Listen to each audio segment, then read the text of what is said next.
Pursuant to Section 13 of Article 5 of the Indiana Constitution, the Indiana General Assembly is convened for the purpose of hearing a message from the governor. Ladies and gentlemen of the House and the Senate, distinguished guests, I have the high honor of introducing our governor, Eric Holcomb.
All right. Mr. Speaker, Mr. President, Madam Chief Justice, Lieutenant Governor, members of the General Assembly, my fellow Hoosiers, it is indeed an honor to once again discuss the state of our great state and the work before us as we all seek to make life better for all Hoosiers. Winston Churchill once said, "A pessimist sees the difficulty in every opportunity. An optimist sees the opportunity in every difficulty." Ladies and gentlemen, you can color me an optimist because there has never been a more opportune time to realize our true potential than right now. Even as we're contending with the challenges of a global pandemic, we're simultaneously strengthening our economy, reskilling our workforce, building up and out our infrastructure, enhancing our quality of life. And now, because we're ready and able, we're revitalizing and connecting our communities all across the state like never before. Tonight, I'll report on what we're doing for our economy, our people, and our communities. When it comes to our strong economy, we've earned it. Sound fiscal management, over time, has become our state's reputation. We've produced 9 straight, honestly balanced budgets since 2005.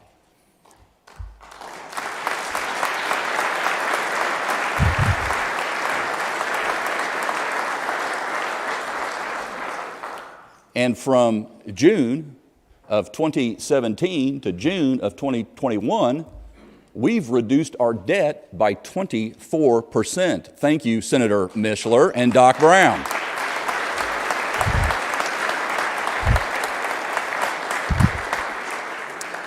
Our discipline has led to record revenue and reserves, and we remain one of 13 states that has received a AAA credit rating from all 3 primary rating agencies. We closed the 2021 fiscal year with $3.9 billion in reserves. So we put an extra $1.1 billion toward our obligation to our teachers' pension fund, and we're sending back $545 million to Hoosier taxpayers in the form of an automatic taxpayer refund.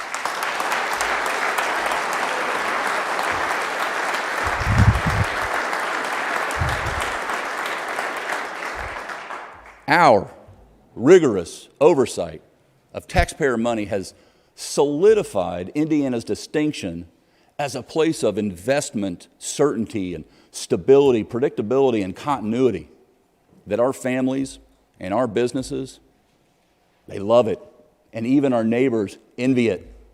Among every state we border, Indiana now ranks number one in GDP growth from 2015 to 2020. In fact, our GDP has grown from $353 billion in 2017 to now $415 billion at a rate outpacing Michigan, Ohio, Illinois, and Kentucky.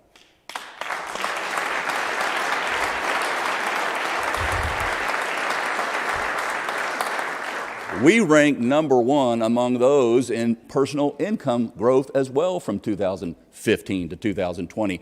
And our unemployment rate, 3%, is our lowest in 21 years and lower than every state we touch.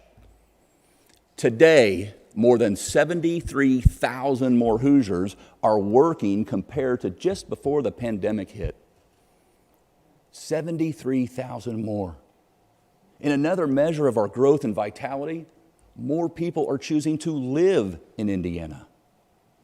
Since 2010, our population has increased by 300,000 people, far eclipsing the rate of any neighboring state. In fact, the U.S. Census just put out that from July of 2020 to July of 2021, Indiana saw more people move to our state than any of the 11 other states that make up the entire Midwest region. We increased our population by 20,000 people at the same time. Ohio lost 10,000, Michigan lost 16,000, and Illinois lost 113,000. U-Haul just released its annual report showing Indiana ranked 6th highest in the nation for inbound migration. Ladies and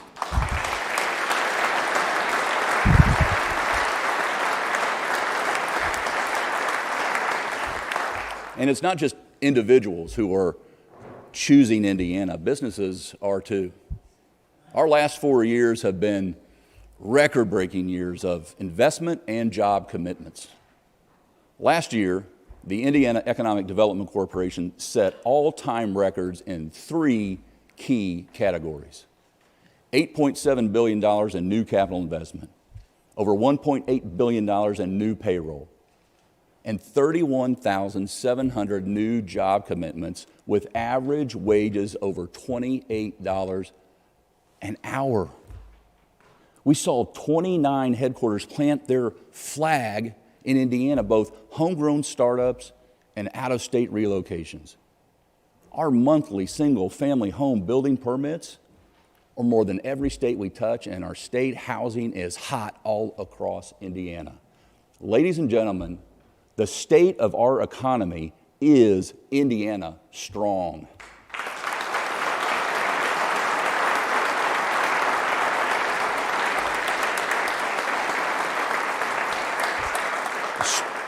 Strong like Indiana steel, we're number one in the country for steel production, part of our rich heritage.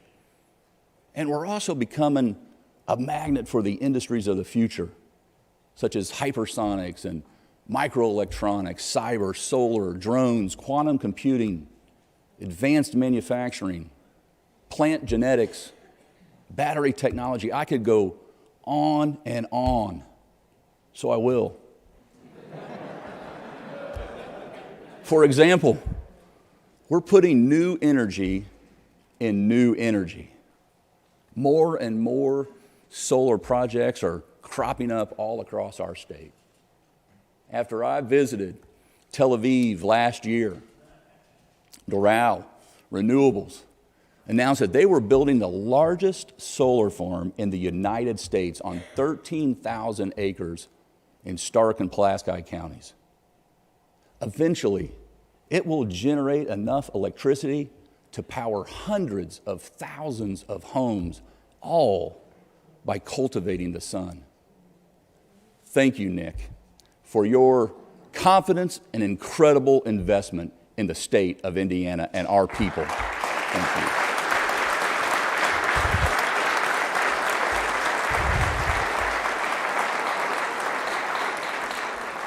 These industries make Indiana the shiny new buckle on what used to be referred to as the old Rust Belt. And to keep this momentum going, we need to revise the Indiana Economic Development Corporation's toolkit to invest in once-in-a-lifetime transformational opportunities, provide greater flexibility within our existing tax credit incentive program, recruit more remote worker jobs, and as the #1 manufacturing state in America per capita, we must eliminate the 30% business personal property tax floor on new equipment to instantly ensure Indiana is even more competitive with surrounding states, encouraging even more further investment, positioning us to become even a more dominant player in the advanced manufacturing age. So herein lies our most pressing challenge, I think. With more than 150,000 current job openings posted and a record number of new jobs coming, we need to ensure all Hoosier students and workers can and ultimately will fill them. That starts in the classroom, which is why, with your support, the budget passed last session, we made historic investments in education. We're investing a record $1.9 billion in new dollars for K through 12.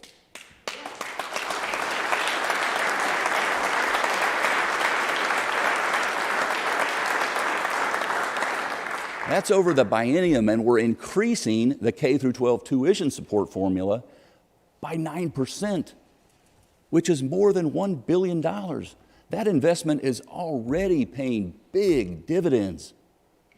More than 85% of school corporations have raised teacher base salaries by an average of nearly $1,800 in the 2020-2021 school year, and 99% are expected to raise salaries in the current school year.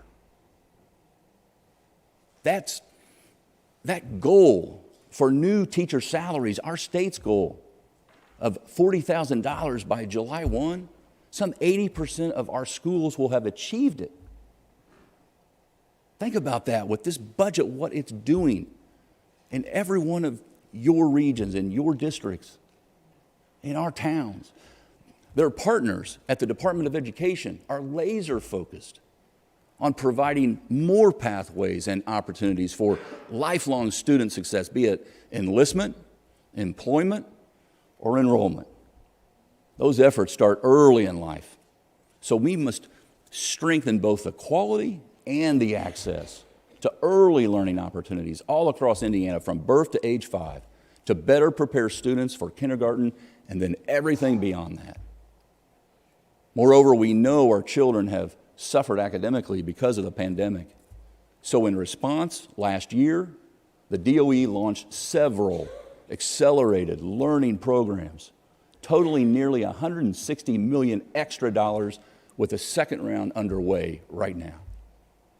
We'll be rolling out the Graduates Prepared to Succeed dashboard, so for the first time, parents, community leaders, and school corporations themselves can have easy public access to robust data regarding their school performance. And let's make progress on strengthening our teacher pipeline while we're at it, and attracting and retaining more educators, focusing on diversity and teachers in high need areas like special education and STEM. To do that, we'll launch a statewide teacher marketplace that connects them with school openings in real time. While education is the starting point, we must do more to align our state's K through 12, higher ed, workforce, and economic development efforts. There is power in their synergy. That's why we launched a one-stop shop website that proactively connects unemployed and underemployed Hoosiers with customized, personalized job and training opportunities. 240 employers and 16,000 individuals have already created profiles. And our Workforce Ready and our Employer Training Grant programs continue to move more Hoosiers into higher paying jobs and increase the number of people achieving a post-secondary education. Since 2017, more than 52,000 Hoosiers have enrolled in our Workforce Ready program. And those who earned a credit saw an average wage gain of $6,800 a year. And through our Employer Training Grant program, 3,700 employers have trained more than 41,000 Hoosiers. And they achieved an average pay raise of over $4,000 a year. All these programs give Indiana a leg up in growing our businesses and bringing in new ones.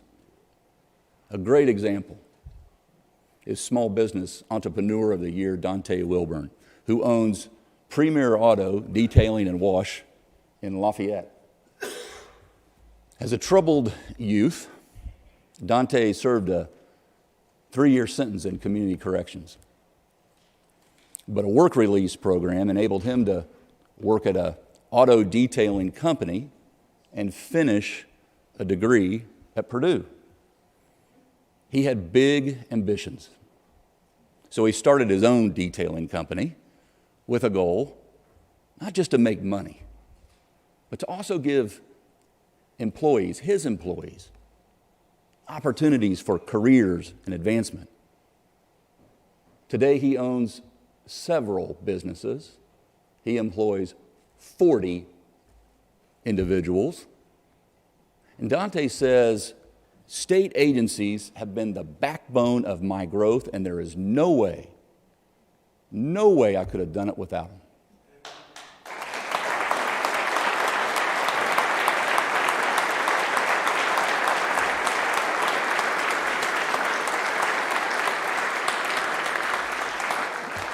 We want more Dante Wilburns and more Hoosiers to have greater opportunities to succeed. Dante, thank you for making a difference, and thank you for joining us tonight.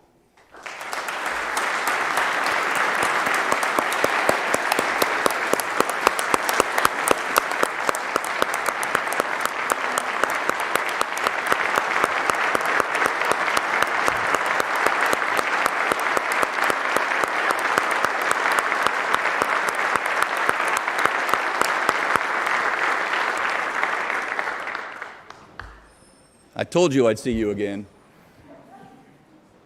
Now, as we strengthen Hoosier talent, we must also strengthen Hoosier health. While we've made progress, for sure, in areas like reducing infant mortality, we still have a lot of work to do to truly be clicking on all cylinders. Here are the facts. Indiana ranks 46th in obesity, 46th in smoking, 40th in childhood immunizations, each of which can lead to life-threatening and costly complications down the road. Like everywhere else in America, our efforts to tackle addiction in our communities have been compounded by the pandemic, and we've seen increased fentanyl use as an example. So we must double down to reach more people with substance use disorder and get them into recovery and back to their families and back to work and back to school. Lieutenant Governor Crouch has made it a personal mission to promote a comprehensive strategy to support Hoosier mental health, which has never been more important.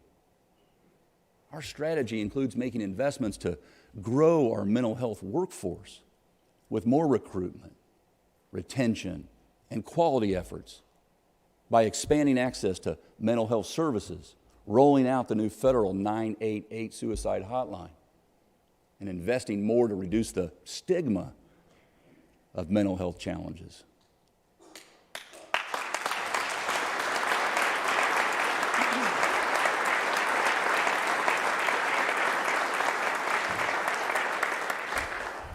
And we will also promote young Hoosier health and wellness by strengthening the guidelines for childhood-led screening and gathering more knowledge about the causes of sudden infant deaths so we can continue reducing infant mortality and saving these precious lives. The task of improving Hoosier health couldn't, again, be more important, and the time to do it never more pressing. To realize new results, addressing these challenges will require new approaches. That's why the Indiana Public Health Commission will submit a report this summer with recommendations ready for the 2023 budget session so we can modernize and strengthen our state's public health system overall, one person at a time. Even as we put massive renewed efforts into public health, we're maintaining our aggressive pace to build a 21st century infrastructure network that links Hoosiers to each other, the nation, and the world of opportunities before us. We're in the midst of deploying $60 billion over 20 years to expand and enhance the roads and bridges that connect our communities, paid for with cash, not debt financed. We're investing $3.6 billion just this year in road projects throughout our entire state. And we're near completion, 3 years ahead of schedule, on I-69, which will create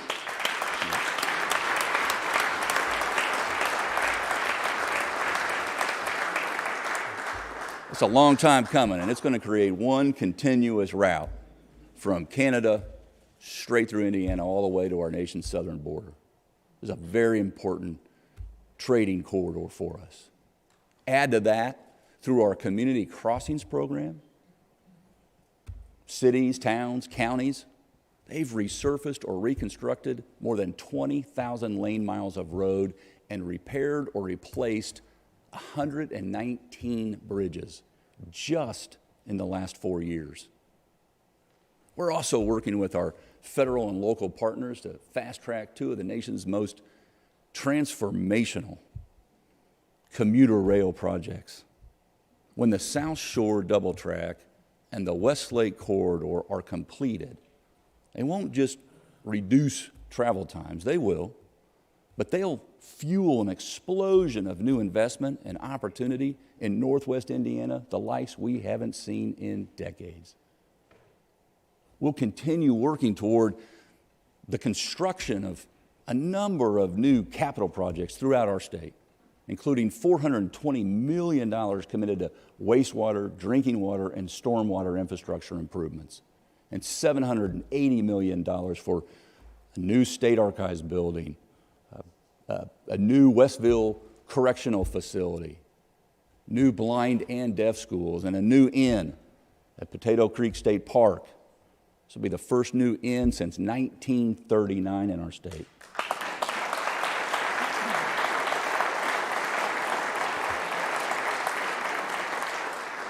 We're also in the middle of the largest expansion of walking, hiking, and biking trails in our state history, investing up to $150 million, helping Hoosiers and our guests see and feel, be part of our natural beauty, linking 112 miles of new happy trails to our neighborhoods.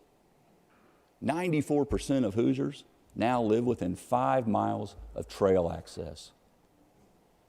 And you'll find more shade on those trails because our commitment to planting 1 million new trees, well, we're ahead of schedule on that front too.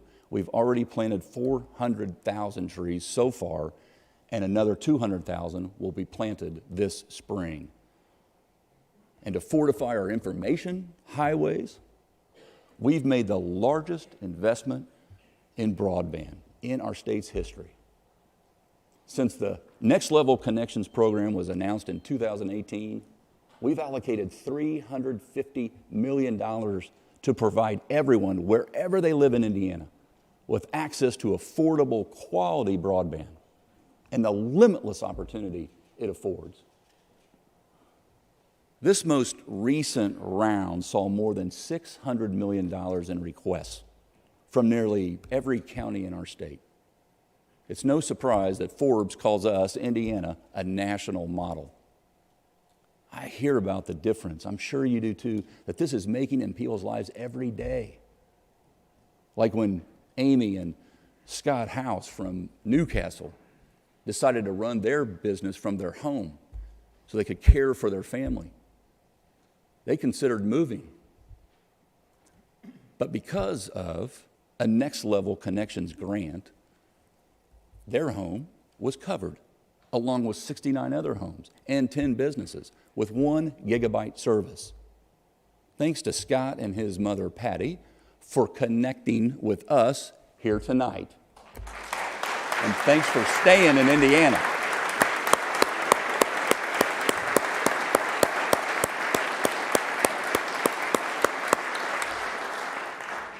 And now we're taking one giant leap toward creating one Indiana.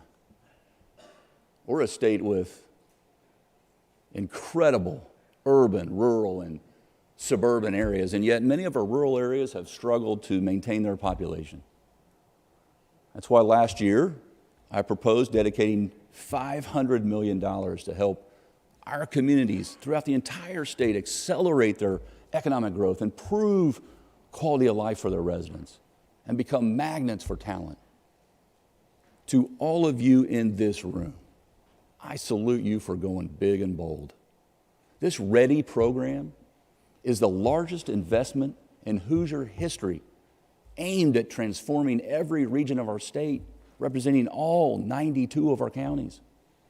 Every region received a portion of that $500 million. But that's just the tip of the iceberg. Local leaders identified nearly 800 projects and $1.5 billion in demand, with $15 billion of their own matching funds. That's why we need to come back in 2023 and go big again.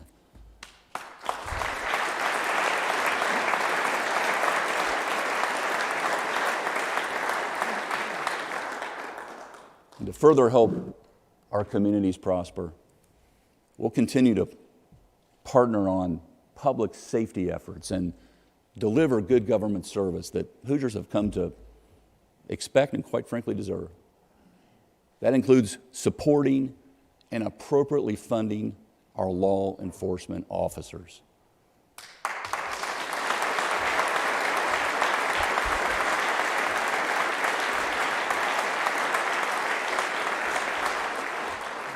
We'll do that in many ways, but including $70 million in our state law enforcement academy and continuing to implement best practices.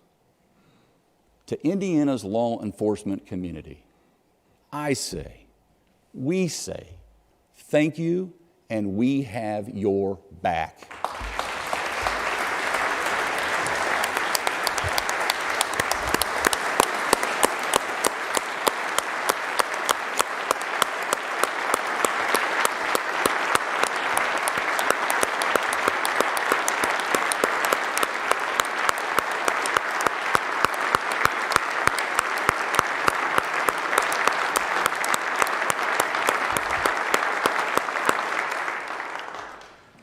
Two more thank yous before I close.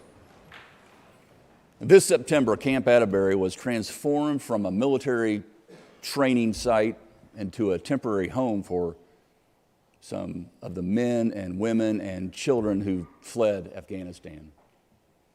We took in 7,500 evacuees, more than 40% of them children, provided medical care, traditional Afghan meals, lessons in English, and what to expect in their new country. We saw an outpouring of donations and volunteers on a scale like no other state experienced. Now most are starting their new lives somewhere in America, with about 500 calling Indiana their new home.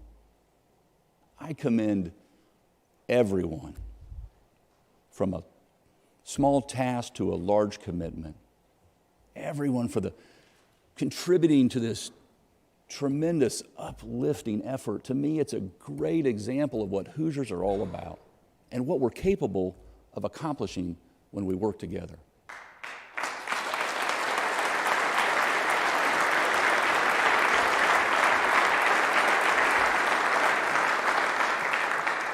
Finally, I couldn't give a state address without giving an update on COVID and the extraordinary personal toll it's had on our families. To date, more than 19,000 Hoosier lives have been lost. More than live in Huntington, Crawfordsville, or Jasper. Hospitals are diverting patients in search of available beds. The number of ICU beds in use is almost at an all-time high, and it's difficult to find one around the state. I want to thank over 3.5 million Hoosiers who are vaccinated and getting boosted.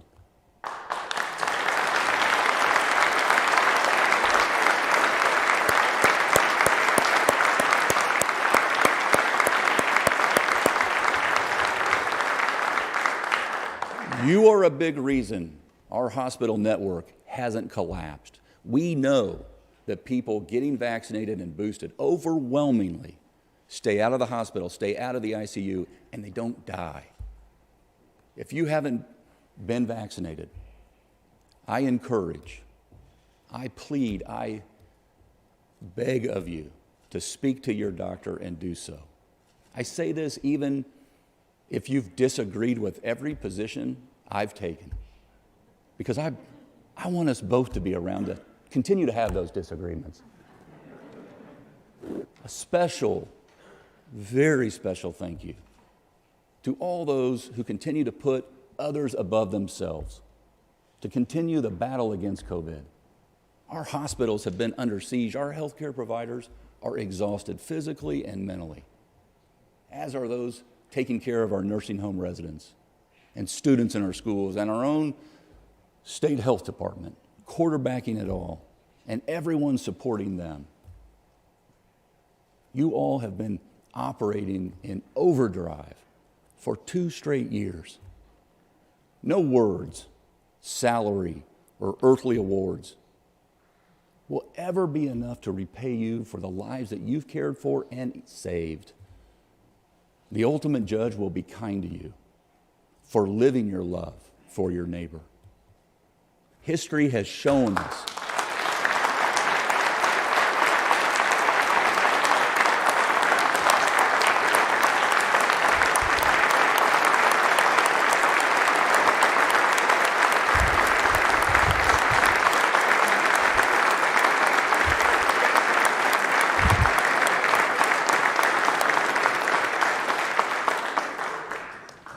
this is an example, and history has shown us time and time again that it is when we're facing the toughest challenges that we can be our best. Despite our challenges, this is a time of unprecedented growth, connections, momentum, and opportunity for all Hoosiers. This is our time, Indiana, not just for today, but for decades to come. And that, my friends, is exactly what we're doing. Thank you, and God bless our great state, and God bless each and every one of you. Thank you.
The joint convention. Representative Karakoff, do you have a